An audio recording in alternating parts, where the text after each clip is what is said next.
Тоңғатар Арайлым бірінші сынып оқушысы Мұқағали Мақатаев қайран қара сазмай. Тамаш еді жазғы орман, құстар сайлап мәз болған, көлшіктерде суларда үйрек ұшып қаз қонған.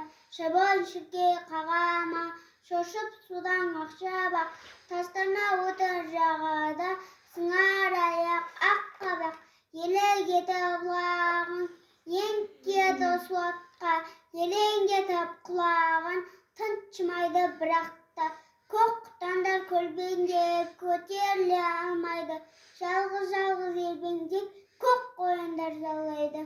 Мұздай суын атқылап, ақ бастаулар қайнаған, тана шорпақ шапқылап, оқырала ойнаған.